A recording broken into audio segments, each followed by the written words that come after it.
Hello and happy Friday, friends. It is also a half day of school for you today, which means, are you ready? Drum roll, please. You do not have a writing assignment today, at least one that you're writing yourself. But I do have a challenge for you today, authors. I asked you yesterday to think about the word mechanics. Mechanics remind me of people who fix cars. That's right. And they use tools such as wrenches, you can see posted here. Well, mechanics is really a big fancy word in writing as well. Mechanics are that part of your story, or is that part of your story that makes everything easier to read. Okay. In class, I have referred to those as the four S's: starts, stops, spaces, spelling. Today, we're going to talk about three of those S's.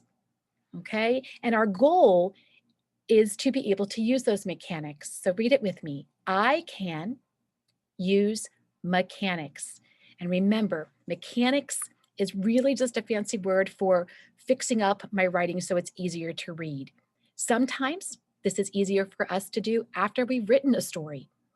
And I challenge you today, it's not an assignment, but can you grab a green crayon, a yellow, and a red crayon? Can you go back to a story that you've already written? That's right, because sometimes it's easier to do after I write. And eventually, that means sooner than later, soon you'll be able to do it while you write. But sometimes when you're writing your thoughts and getting them from your head to your paper, it's hard to remember these mechanics. That's right, mechanics. Green means go. When you're writing your story, are you making sure to use a capital letter at the beginning of every sentence and name?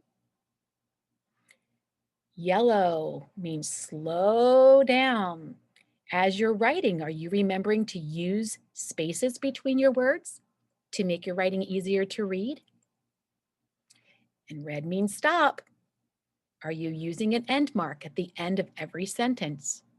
That end mark might be a period because you're telling, could be a question mark because you're asking or you're curious, or it could even be an exclamation mark if you have a really strong feeling.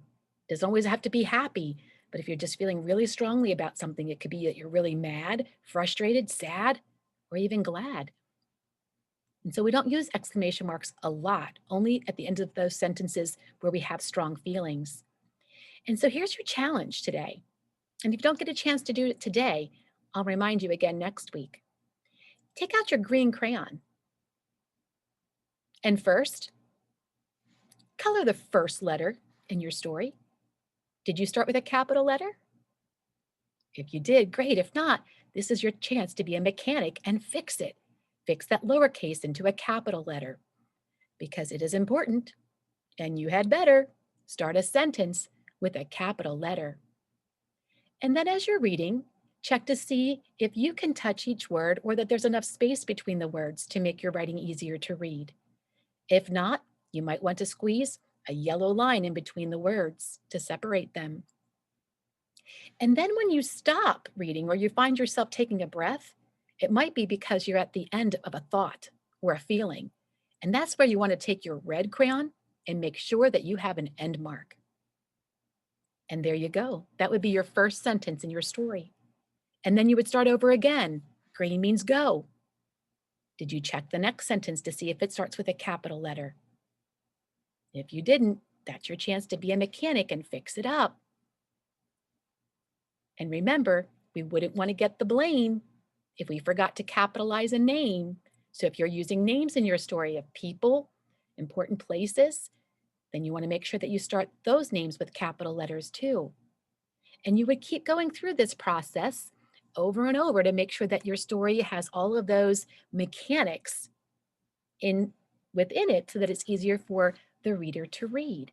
Just like it's easier for us to read a book when the author has already done that thinking for us. So, authors, this is kind of the cherry on the top. Okay, it's the bow on the present. This is the last piece.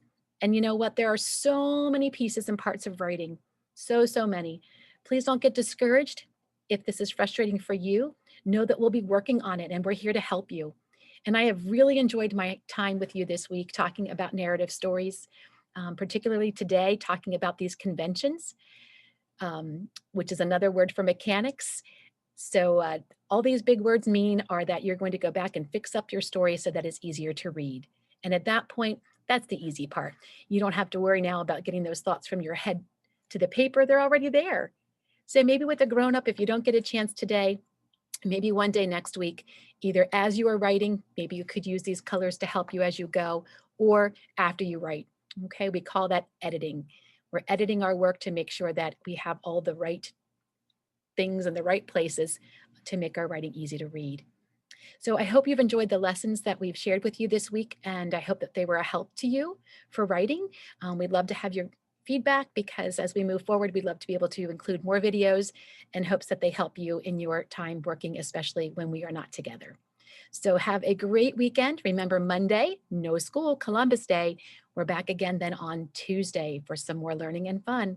All right, friends, you've been great this week.